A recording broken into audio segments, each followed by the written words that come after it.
स्वागत है आपका। राजस्थान प्राइम देख रहे हैं आप। Rajasthan Akshay Urja Nigam, Rajasthan solar park development company और Saur Urja company of Rajasthan limited ने कॉरपोरेशन सोशल रिस्पॉन्सिबिलिटी के तहत जिले सहित आसपास के स्कूलों के लिए 200 स्मार्ट टीवी, इलेक्ट्रॉनिक उपकरण, खेल सामग्री और फर्नीचर बांटे हैं। नगर विकास न्यास सभागार में आयोजित कार्यक्रम में मुख्य अतिथि के तौर पे ऊर्जा मंत्री भंवर सिंह भाटी ने शिरकत करी। उन्होंने कहा कि पिछले 2 सालों से प्रदेश अक्षय ऊर्जा के क्षेत्र में देश में पहले स्थान पर है। यहां तीव्र गति से सौर ऊर्जा से जुड़े कार्य हो रहे हैं। तो ये तस्वीरें आपके सामने, जहां पर स्कूलों के लिए 200 स्मार्ट टीवी जो है वो बांटे गए हैं। खेल सामग्री और फर्नीचर का भी वितरण किया गया है। न्यास सभागार में खास कार्यक्रम हुआ जहां पर ऊर्जा मंत्री भंवर सिंह भाटी शामिल रहे हैं, जिनकी तस्वीरें आपके सामने हम दिखा रहे हैं बीकानेर से। तो ऊर्जा मंत्री की मौजूदगी में ये कार्यक्रम किया गया, जहां पर स्कूलों के लिए 200 स्मार्ट टीवी जो है वो बांटे हैं। न केवल स्मार्ट टीवी स्कूलों के लिए, बल्कि ऊर्जा मंत्री की मौजूदगी में खेल सामग्री को भी, फर्नीचर का वितरण भी किया गया है। और ये ऊर्जा मंत्री की तस्वीरें आपके सामने हम दिखा रहे हैं। ऊर्जा मंत्री इस कार्यक्रम में शामिल हुए, जो कि न्यास सभागार में हुआ। भंवर सिंह भाटी जो कि ऊर्जा मंत्री हैं, बीकानेर में आयोजित हुए इस खास कार्यक्रम में उन्होंने शिरकत करी है।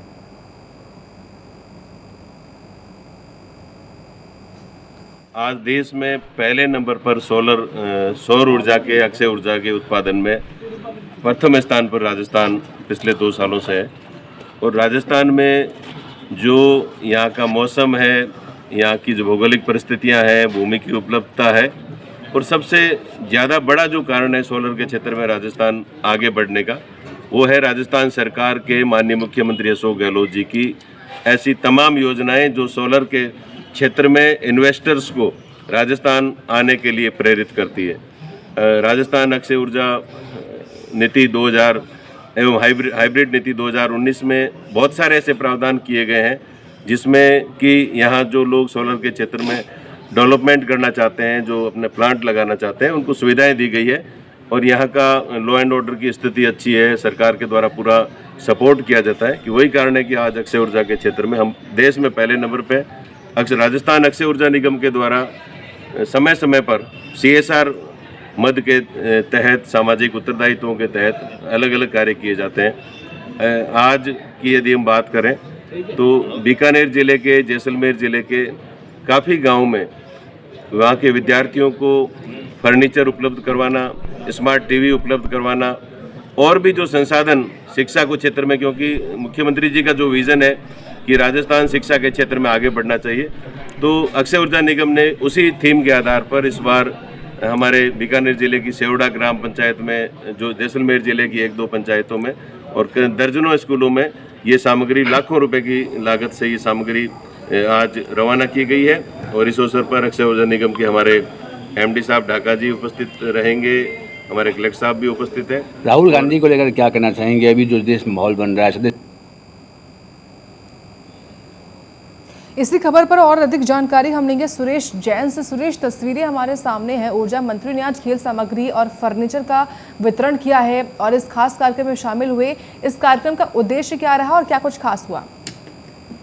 साक्षी, इस कार्यक्रम का उद्देश्य यही रहा कि इसमें सौर ऊर्जा के द्वारा लगभग 65 लाख की लागत से 200 स्मार्ट टीवी के अलावा 13 स्कूलों के लिए computer, projector, printer, furniture, office table, कुर्सियां आदि डिजिटल बोर्ड उपलब्ध करवा के ग्रामीण शिक्षा को बढ़ावा देना। जी साक्षी, बिल्कुल, जिस तरीके से बताया आपने सुरेश की, जिस तरीके से जो ऊर्जा है, ग्रामीण ऊर्जा खासतौर से, उसको बढ़ावा देना इसका उद्देश्य रहा। कार्यक्रम में जो मंत्री शामिल हुए, उन्होंने सभी को स्कूटी भी बांटी है और साथ ही जो खेल सामग्री है वो भी बांटी है, फर्नीचर भी बांटा है। यानी कि जो तमाम स्कूल भी है, उनके भीतर भी जो तमाम बच्चे पढ़ते हैं, उनको भी ये संदेश जाए कि सरकार उनके साथ खड़ी है। उनको जो भी जिस चीज़ की भी कमी महसूस होती है, सरकार देने के लिए तैयार है। और क्या कुछ कहा ऊर्जा मंत्री ने? बिल्कुल, उन्होंने ये आगामी चुनावी दौर है, इस हिसाब से उन्होंने कहा कि कांग्रेस सरकार ग्रामीणों के लिए एवं अन्य लोगों के लिए हर प्रकार की सहायता देने के लिए लोगों के साथ खड़ी है एवं उन्हें किसी प्रकार की कोई जरूरत हो तो हाथों हाथ सुविधा उपलब्ध करवाई जा रही है। जी साक्षी। धन्यवाद आपका जानकारी के लिए सुरेश। आप बने रहिए हमारे साथ, आगे भी आपसे अगली खबर पर जानकारी हम लेंगे। फिलहाल ये इस कार्यक्रम की तस्वीरें हैं जहां पर खेल सामग्री और फर्नीचर का वितरण हुआ है ऊर्जा मंत्री भंवर सिंह भाटी की मौजूदगी में न्यास सभागार में।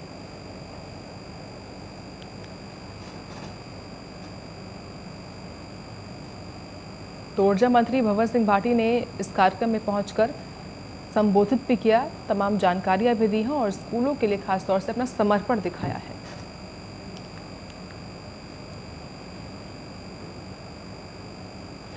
स्वामी केशवानंद राजस्थान कृषि विश्वविद्यालय में 27 से 29 मार्च तक विश्वविद्यालय के स्टेडियम में किसान मेले का आयोजन किया जाएगा। यही जानकारी देते हुए कुलपति डॉक्टर अरुण कुमार ने बताया कि मेले में कई जगह से किसान इस कार्यक्रम में सरकारी और गैर सरकारी संस्थान के प्रतिनिधि भाग लेंगे। साथ ही उन्होंने ये भी बताया कि मेले की थीम पोषक अनाज समृद्ध किसान रखा गया है। मेले के दौरान केंद्र व राज्य सरकार के विभिन्न विभागों, ICMR संस्थानों, राज्य के कृषि विश्वविद्यालयों तथा निजी स्टॉल धारकों की लगभग 100 प्रदर्शनियां भी लगाई जाएंगी। तो किसान मेले का आयोजन होगा और कई संस्थाओं के जो प्रतिनिधि हैं वो इसमें शामिल भी होंगे। निजी स्कूल की प्रदर्शनी भी लगाई जाएगी।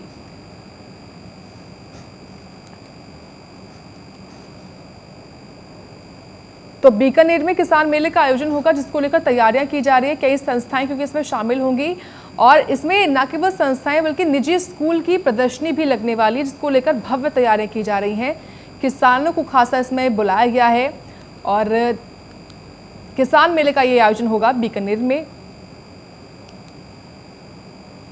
किस तरीके से किसानों को बढ़ावा दिया जाए उसको लेकर भी इसमें बात की जाएगी। और किसान भाई खुशहाल हैं। पूरे बीकानेर संभाग से कितने किसान इसमें भाग लेंगे और कितने स्टॉल्स वगैरह लगाए जा रहे हैं? स्टॉल्स की जैसे हमें जानकारी प्राप्त हुई लगभग 100 स्टॉल इसमें अभी तक आ चुके हैं। इसके ज़्यादा आने की संभावना है। यह आपको 27 तारीख को ही पता करने में सक्षम होगा। किसानों की संख्या जैसा हमें संज्ञान में है, अभी तक किसानों को लाने के लिए हमारे यहाँ से बसें आत्मा के डायरेक्टर साहब की मदद से, अपने विश्वविद्यालय के सभी कॉलेज कृषि विज्ञान केंद्रों की मदद से करीब 5000 से अधिक किसान भाई तीनों दिन में आ रहे हैं। हो सकता है ये संख्या और भी अधिक हो। इसकी जानकारी हम 29 तारीख को शाम को हम दे पाएंगे कितने किसानों ने पंजीकरण कराया, जिससे आपको सही संख्या का संज्ञान हो सके। ठीक है, आपका नाम? मैं डॉक्टर अरुण कुमार, कुलपति स्वामी केशवानंद राजस्थान की। इसी खबर पर और अधिक जानकारी हम लेंगे संवाददाता सुरेश जैन से। सुरेश, किसान मेले का आयोजन कब होना है, कौन कौन इसमें शामिल होने वाला है, क्या है पूरी जानकारी? साक्षी, आपको बता दूं कि ये किसान मेले का आयोजन किया जा रहा है। इसमें मेले का उद्घाटन कृषि मंत्री तथा जिला प्रभारी मंत्री लालचंद कटारिया करेंगे। इसमें किसानों को नवीन तकनीकी की जानकारी दी जाएगी। कृषि विभाग के संयुक्त निदेशक कैलाश चौधरी ने बताया कि इसमें कृषि विकास से संबंधित प्रदर्शनियां, प्रयोगात्मक उपयोगी प्रदर्शन, मशरूम, मधुमक्खी पालन और बूंद बूंद सिंचाई पद्धति की जानकारी, उन्नत कृषि यंत्रों, खाद एवं विभिन्न मोटे अनाज के लाभ, उत्पादन और प्रदर्शन किया जाएगा। जी साक्षी। ठीक है, शुक्रिया आपका जानकारी के लिए सुरेश।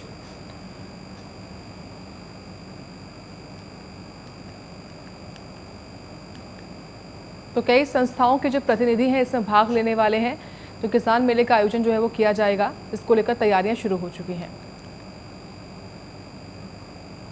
आम आदमी पार्टी के नवनियुक्त प्रदेश अध्यक्ष नवीन पालीवाल का जयपुर में स्वागत हुआ।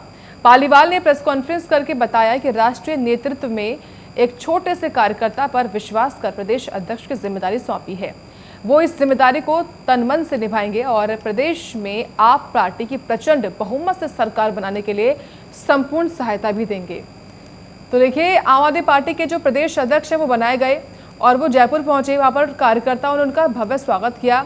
इसके बाद पालीवाल ने ये भी कहा कि हम जिस तरीके से अपना काम करेंगे उससे ये स्पष्ट है कि आने वाले चुनावों में आम आदमी पार्टी को काफ़ी बहुमत मिलने वाली है और सरकार बनेगी। और साथ ही जिस तरीके से आम आदमी पार्टी ने भरोसा उन पर किया है उसको लेकर भी वो आभार प्रकट करते हुए दिखाई दिए इस प्रेस कॉन्फ्रेंस के माध्यम से।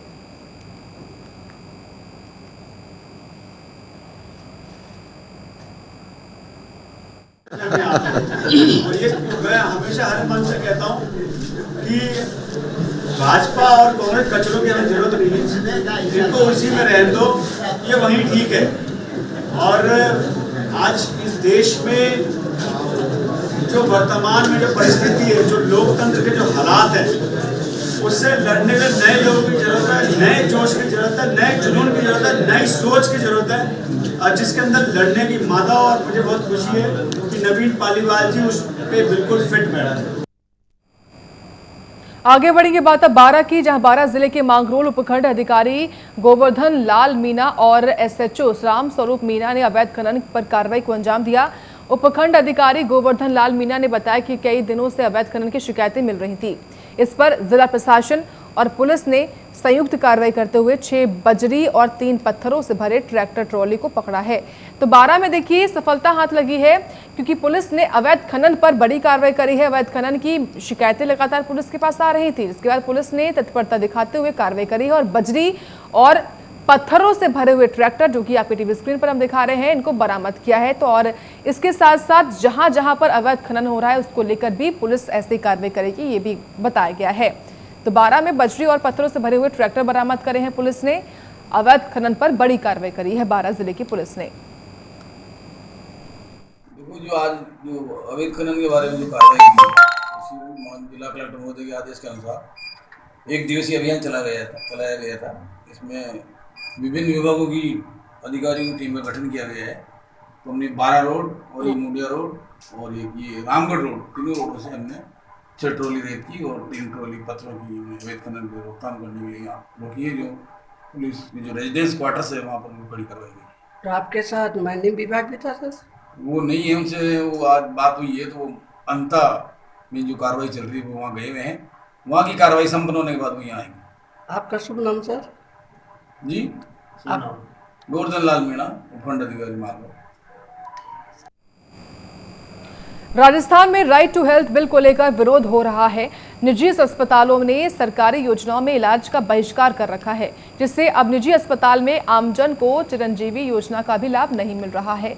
सरकार के इस बिल को गलत बताते हुए अब सरकारी अस्पताल के डॉक्टर भी विरोध पर उतर आए हैं। तो राइट टू हेल्थ जो बिल है उसको लेकर पूरे राजस्थान के जो डॉक्टर हैं वो ऐसे ही प्रदर्शन कर रहे हैं। इसी क्रम में बारां में भी ऐसे प्रदर्शन हुआ है।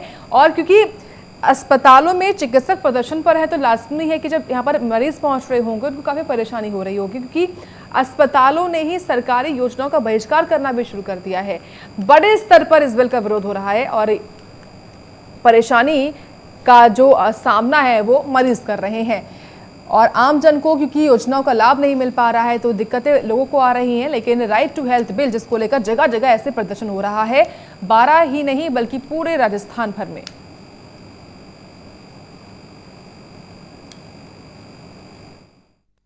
आरटीएच बिल मेरे हिसाब से बिल्कुल ही गलत दिया जा रहा है। मेरा ये सरकार से मैं ये पूछना चाहती हूँ कि अगर राइट टू हेल्थ ही अगर दे रहे हैं तो राइट टू एजुकेशन क्यों नहीं, राइट टू शेल्टर क्यों नहीं, राइट टू फूड क्यों नहीं?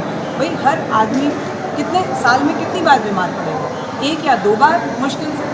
अगर हम यही सारी की सारी प्रणाली आप अगर प्राइवेट वालों पर लागू कर दें तो चिकित्सा जो मिलेगी उसकी क्वालिटी ज़रूर डाउन जाएगी।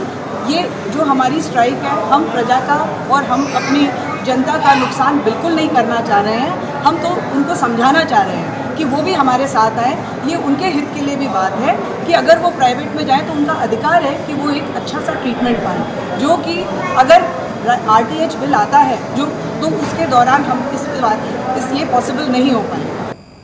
कांग्रेस नेता राहुल गांधी की लोकसभा मेंबरशिप भंग करने को लेकर सीआईडी सर्कल पर जिला कांग्रेस की ओर से 300 जनप्रतिनिधियों और कार्यकर्ताओं ने गिरफ्तारियां दी हैं। कांग्रेस जिला अध्यक्ष रविंद्र त्यागी ने बताया कि केंद्र के इशारे पर कांग्रेस के राष्ट्रीय नेता राहुल गांधी की लोकसभा मेंबरशिप भंग कर दी गई। इसे कांग्रेस कार्यकर्ता किसी भी सूरत में बर्दाश्त नहीं करेंगे। इंदिरा गांधी के समय भी कांग्रेस कार्यकर्ताओं ने जेल भरो आंदोलन किया था। इससे देश भर की जेलें भर गई थी और सरकार को झुकना पड़ा था। आज एक बार फिर वैसी स्थिति बनी है और कांग्रेस कार्यकर्ताओं की गिरफ्तारी के आगे एक बार फिर सरकार को झुकना होगा। कल देश में काला अध्याय जोड़ा गया है मोदी जी द्वारा। एक एक करके सारी संवैधानिक संस्थाओं को अपनी मुट्ठी में कैद कर रखा है और जिस प्रकार से लोकतंत्र की हत्या की जा रही है, अघोषित आपातकाल लगा हुआ है, गुंडा राज हो रहा है, एक एक राजनेता के खिलाफ व्यवस्थापूर्ण कार्रवाई की जा रही है। देश के नेता राहुल गांधी ने ऐसा कुछ नहीं किया जिस प्रकार की उनकी लोकसभा की सदस्यता रद्द की गई है। कांग्रेस जन किसी भी कीमत पे बर्दाश्त नहीं करेंगे। मुझे आज भी याद है 78 में श्रीमती इंदिरा गांधी जब चिकमंगलुरु से चुनाव जीत के आई थी, मोरारजी देसाई द्वारा उनकी सदस्यता रद्द की गई थी। हम लोगों ने गिरफ्तारी की थी, पूरे देश में जेल बनवाना हुआ था और मोरारजी देसाई को झुकना पड़ा था। मोदी को भी झुकना पड़ेगा, सदस्यता वापिस लेनी पड़ेगी, वरना हम देश के जेल भर देंगे। जनता में रोष है। आज देश में लोकतंत्र खतरे में है। देश के लोकतंत्र पर प्रहार हो रहा है और तानाशाही प्रवृत्ति की सरकार काबिज है। जिस तरह से, जिस निर्लज्ज तरीके से राहुल गांधी की लोकसभा की सदस्यता को रद्द किया गया है, वो बहुत ही शर्मनाक है। जनता के चुने हुए जनप्रतिनिधि को इस तरह से हटाना बहुत गलत है और कांग्रेस का कार्यकर्ता ही नहीं, पूरा जन जन आज आंदोलनरत है और पूरी जनता सड़कों पर रहेगी। बात अब करौली की, जहां करौली की कैला देवी के लखी मेले के लिए रोडवेज प्रशासन ने भी कमर कस ली है और अब कैला देवी जाने के लिए यात्रियों को बस का इंतजार नहीं करना पड़ेगा। वही मेले को देखते हुए रोडवेज ने 128 बसों की व्यवस्था की है जो सिर्फ कैला देवी जाने वाले यात्रियों के लिए है। बता दें, कैला देवी जाने वाले यात्रियों को कोई परेशानी नहीं हो, इसके लिए रोडवेज प्रशासन ने आगरा, भरतपुर समेत अन्य जिलों के डिपो से भी यात्रियों को बस उपलब्ध करा रही है। साथ ही रोडवेज प्रशासन ने बसों में सफर करने वाली महिला यात्रियों को 30% तक की छूट भी दे रही है। यह छूट राजस्थान की सीमा में ही दी जाएगी। लेकिन धौलपुर डिपो के अंदर 2 यूनिट है, धौलपुर यूनिट और बाड़ी यूनिट कैला देवी मेले से संबंधित। तो अपने 47 गाड़ी तो अदर डिपोज की आई हुई हैं धौलपुर यूनिट के लिए, 24 गाड़ी अपने बाड़ी यूनिट के लिए, साथ ही साथ 57 बसें अपने धौलपुर की खुद की भी हैं। तो ऑलमोस्ट 125 की समथिंग गाड़ियाँ धौलपुर यूनिट के अंदर हैं और धौलपुर आगार के अंदर, और साथ ही साथ कैला देवी यूनिट है, आगार अपने आगरा यूनिट है, हिंडोन यूनिट है, रेलवे स्टेशन। तो लगभग 300 की समथिंग अदर डिपो की गाड़ियाँ जो अपने इधर से भी धौलपुर होते हुए अप और डाउन में संचालित हो रही है और लगभग हर 5 मिनट में अपने कैला देवी के लिए बसें संचालित की जा रही है ताकि यात्रियों को किसी भी प्रकार की असुविधा नहीं हो। और अपने मेले विशेष के अंदर अभी कैला देवी मेला स्पेशल जो भी बसें चल रही हैं उनके अंदर 30% छूट की दी जा रही है वर्तमान में।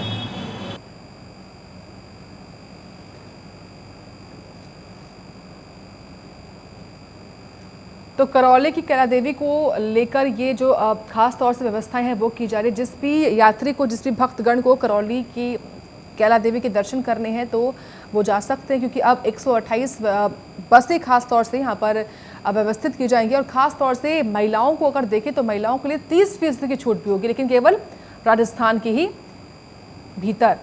यात्रियों को कोई परेशानी ना हो, इसको लेकर ये इंतजाम किए जा रहे हैं। 128 बसों की व्यवस्था की जा रही है करौली में ताकि हर कोई आराम से दर्शन कर सके। रोडवेज प्रशासन ने इसको लेकर कमर भी कस ली है, क्योंकि लगातार जो नवरात्र हैं वो भी चल रहे हैं। नवरात्र के त्योहारों को देखते हुए भी इंतजाम किए गए। जिला प्रशासन ने रोडवेज प्रशासन के साथ मिलकर ये व्यवस्थाएं की हैं। 128 बसों को व्यवस्थित किया है।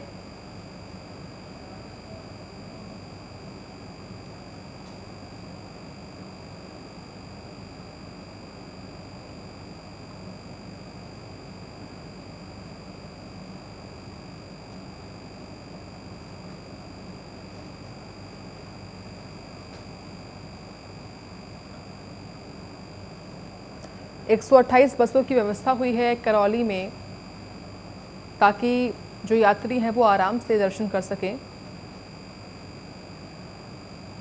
उनके लिए आना और जाना आसान बने।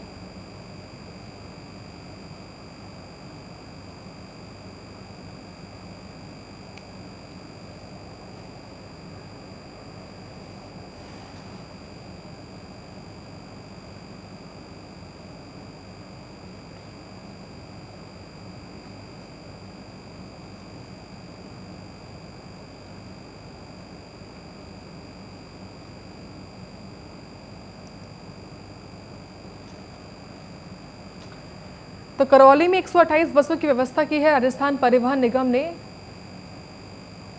और साथ ही महिलाओं को छूट भी दी जाएगी 30% की, लेकिन राजस्थान की सीमा के भीतर ही ये छूट मिलेगी। यात्री को कोई परेशानी नहीं होगी, ये भी सरकार सुनिश्चित कर रही है।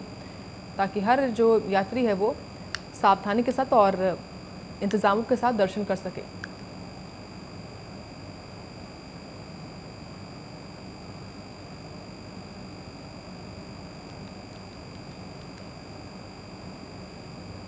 धौलपुर में मनिया कस्बे में महिलाओं के द्वारा की जाने वाली पूजा की शुरुआत गणगौर मेले में हुई।